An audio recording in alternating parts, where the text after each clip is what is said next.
Dia tidak selalu mencari yang paling berkualitas. Tetapi apa yang bodoh bagi dunia dipilih Allah untuk memalukan orang-orang yang berhikmat.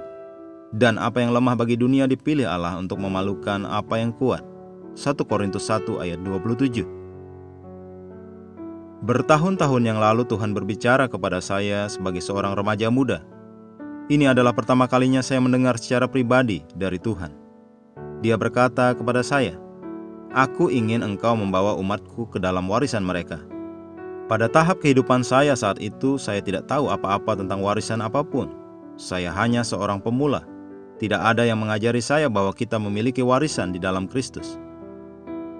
Di sekolah minggu kita belajar tentang melayani Tuhan dengan hormat dan kasih, dan banyak cerita Alkitab yang indah. Tetapi tidak ada yang pernah menyebutkan warisan di dalam Kristus. Namun ketika Tuhan berkata kepada saya, "Aku ingin engkau membawa umatku ke dalam warisan mereka," saya hanya menerimanya. Saya hanya percaya kepadanya tanpa memahami tentang apa instruksi itu.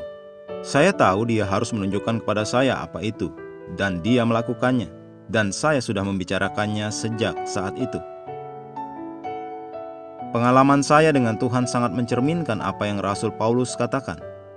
Di Efesus 3 ayat 8, "Kepadaku yang paling hina di antara segala orang kudus, umat yang disucikan Tuhan, telah dianugerahkan kasih karunia, kemurahan, hak istimewa ini, untuk memberitakan kepada orang-orang bukan Yahudi kekayaan Kristus, kekayaan yang tak seorang pun bisa mencarinya, yang tidak terduga." Pikirkan tentang ini. Jika dia mencari orang yang paling memenuhi syarat, Yesus seharusnya lahir dari kaisar dan dibesarkan di sebuah istana.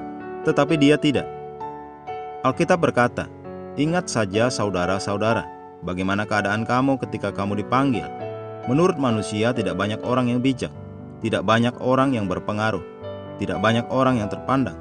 1 Korintus 1 ayat 26-27.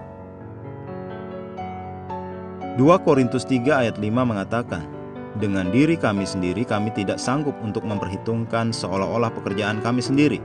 Tidak, kesanggupan kami adalah pekerjaan Allah." Kata sanggup dapat juga diartikan sebagai kompetensi atau kemampuan. Dialah yang telah memanggil engkau dan memberi engkau kemampuan supranatural untuk melakukan pekerjaannya.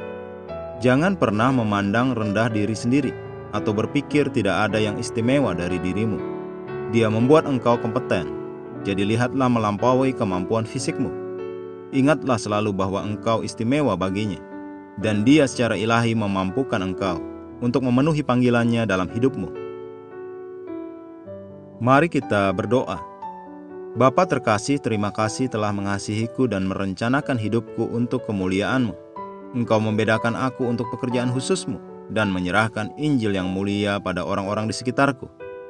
Melalui aku banyak orang akan memperoleh pengetahuan tentang Kristus dan ke dalam warisan mereka di dalam Yesus. Dalam nama Yesus. Amin.